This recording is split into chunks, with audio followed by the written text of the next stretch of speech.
Bonjour à toutes et à tous et ravi de vous retrouver. Alors nous sommes en période estivale mais néanmoins il y a des statistiques qui sortent, qui sont publiées un peu partout, donc on continue la chaîne YouTube. Merci d'ailleurs pour votre fidélité. Donc avec cette semaine des nouvelles un petit peu moyennes, c'est un peu comme le temps en France et en Europe, nous ne sommes plus vraiment en été, là c'est un peu pareil, on avait un redémarrage qui était là, qui était fort, et ça y est, la reprise est déjà en train de se terminer, notamment en France. On va voir tout ça dans le détail, sachant que dans le même temps, on a eu les chiffres de la dette publique du premier trimestre dans toute la zone euro, dans toute l'Europe, et ça continue d'augmenter. Donc là, un petit peu ce danger, la croissance qui ralentit après une phase de rattrapage, et la dette publique qui continue d'augmenter. Donc voyons tout ça en quelques graphiques comme d'habitude. Alors d'abord, on va commencer par nos amis américains, où effectivement on avait la plus forte croissance jusqu'à présent. Donc, je vous rappelle, c'est les indicateurs des directeurs d'achat, donc c'est très simple à comprendre, il y a une barre à 50, au-dessus c'est la croissance de l'activité, en deçà, c'est la baisse de l'activité. Donc là, on voit le PIB américain, le glissement annuel, jusqu'au premier trimestre 2021. On aura bientôt les chiffres du deuxième trimestre, on les commentera la semaine prochaine d'ailleurs. Ça sera évidemment bon, ça va redémarrer. Mais attention, pour la suite des événements, donc pour le troisième trimestre, regardez, c'est en train de ralentir. Alors, notamment dans les services, donc ça c'est la courbe verte dans les services. Donc on est toujours à un niveau proche de 60, mais néanmoins, c'est en train de ralentir. Dans l'industrie, ça résiste bien, mais on voit bien que ça y est, aux États-Unis, après donc la récession, le redémarrage, on retrouve une croissance, on va dire, plus ou moins normale, entre 2 et 2,5% donc de croissance annuelle aux États-Unis pour la fin de l'année. Sur l'ensemble de l'année, on aura au moins 6,5% de croissance, mais pour la fin 2021, donc on retrouve une situation normale. C'est un petit peu ce qui va se passer normalement dans beaucoup d'autres pays, en espérant qu'il n'y aura pas de nouveaux problèmes liés à la pandémie. Et justement, dès qu'on a des nouveaux problèmes liés à cette pandémie, on le voit ici au Royaume-Uni avec le fameux variant Delta, même si les Anglais ont réouvert, je dirais, leur économie, on voit que c'est en train de ralentir. Alors c'est vrai qu'on a vu un fort redémarrage, mais on le voit ici dans l'industrie ou dans les services, c'est en train de ralentir. La croissance, évidemment, redémarre au deuxième trimestre, mais pour le troisième trimestre, on revient là aussi vers une croissance de 2,5%. Si on regarde ce qui se passe maintenant au niveau de la zone euro, plutôt une bonne nouvelle. C'est vrai qu'on a l'activité dans les services, la courbe verte, qui a continué de bien démarrer au mois de juillet, de bien se reprendre.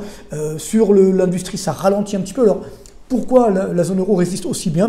C'est grâce à l'économie allemande, finalement. Regardez bien, là c'est ce qui se passe outre-Rhin. On voit une dynamique de croissance qui est forte dans les services en vert, dans l'industrie également, ça redémarre un petit peu. Donc là, vous voyez, on est sur des niveaux de croissance de 5% qui peuvent durer également au cours du troisième trimestre. Alors malheureusement, pour l'instant, on voit que ça va plutôt bien dans la zone euro, en Allemagne, mais en France, oui, c'est là que le bas blesse. Ça ralentit déjà, j'ai envie de dire. Je vous rappelle que nous avons eu une des plus fortes récessions de la zone euro l'année dernière, moins 8% de baisse du PIB. On redémarre, bon an, mal an, et puis là, regardez, au mois de juillet, ça avait déjà un petit peu commencé en juin, mais en juillet, ça se confirme. On a de nouveau un ralentissement qui est en train de s'opérer. On le voit d'ailleurs également sur l'enquête INSEE, donc menée auprès des chefs d'entreprise, c'est l'indicateur du climat des affaires. Alors on a bien redémarré, vous voyez, on pourrait même atteindre 6% de croissance en glissement annuel au deuxième trimestre, mais après ça commence à un petit peu ralentir, ça y est, la croissance déjà écrète, donc c'est tout le problème, on va avoir du mal, surtout si on a des nouveaux problèmes de ralentissement de l'activité, avec des nouvelles contraintes sanitaires bien entendu, et puis également des risques sociétaux qui sont là, on le voit, voir des manifestations en plein mois de juillet, c'est assez surprenant, c'est assez nouveau, et c'est aussi également dangereux pour la rentrée de septembre, qui risque de s'annoncer, je dirais, d'être un petit peu chaude, et donc d'avoir une activité économique qui ne sera pas forcément au rendez-vous. D'ailleurs, on le voit si on se compare donc France, Allemagne, zone euro, donc là c'est l'indicateur des directeurs d'achat, donc en rouge c'est en France, en vert c'est dans la zone euro et en bleu en Allemagne. Donc on voit l'Allemagne qui est devant, là c'est dans l'industrie, ensuite la zone euro au milieu, puis nous évidemment on repart à la baisse déjà, donc on est bien malheureusement le pays où nous avons le moins de reprise pour l'instant, le moins d'activité économique par rapport à nos principaux voisins. Et si on se regarde également, on se compare dans les services, c'est encore pire, j'ai envie de dire, vous voyez, l'Allemagne, la zone euro, ça continue de redémarrer, mais nous ça y est, ça ralentit dans les services. Malgré, finalement, on peut dire l'activité qui a redémarré, mais comme on a de nouvelles restrictions sanitaires, malheureusement, de nouveau, ça repart à la baisse. Et là, c'est que la première estimation du mois de juillet. On aura la deuxième estimation dans quelques jours, dans quelques semaines, et ça risque d'être un petit peu délicat. Donc, si on fait le résumé aujourd'hui de ce qui se passe pour les indicateurs des directeurs d'achat, ce qui a été publié jusqu'à présent. Donc l'Allemagne est en tête en termes d'activité, là c'est l'indicateur composite, donc tous secteurs d'activité confondus. L'Allemagne est devant, nous avons ensuite la zone euro, États-Unis, Royaume-Uni et la France malheureusement qui ferme la marche. Au niveau mondial, on n'a pas encore l'indicateur global, on l'aura que dans quelques jours. Et on le voit ici au Japon, en Australie. Donc au Japon, malgré les Jeux Olympiques, mais comme vous le savez, qui se déroulent à huis clos, on a une activité qui repart à la baisse. Vous voyez, on est toujours en récession, on était déjà ces derniers mois. Et encore plus dangereux, vous voyez, en Australie, où là aussi on a mis des nouvelles restrictions, eh bien ça y est, regardez, on part d'un indicateur de 56,7 à 45,2. Ça s'est complètement effondré. Donc on voit que l'activité est très fragile et très soumise aux conditions sanitaires. Et donc ça peut très vite repartir à la baisse si jamais eh bien, on réfrène trop notre activité, d'où l'importance de ne pas refermer le pays. Ça c'est extrêmement, je dirais, dangereux de refaire de nouveaux confinements. Ça serait dramatique pour l'ensemble de nos économies. Alors même en Allemagne, on a vu que ça allait bien, mais on a les indicateurs IFO, donc du climat des affaires qui viennent d'être publiés en Allemagne. Et là aussi, regardez, c'est le mois de juillet, vous voyez que ça ralentit un petit peu. Si on voit les perspectives d'activité toujours en Allemagne, bien, ça baisse également. Alors, c'est vrai que ça a redémarré, mais on voit que même en Allemagne, où pour l'instant, ça résiste plutôt bien au niveau des indicateurs des directeurs d'achat, le climat des affaires, donc des chefs d'entreprise de l'enquête IFO, ça également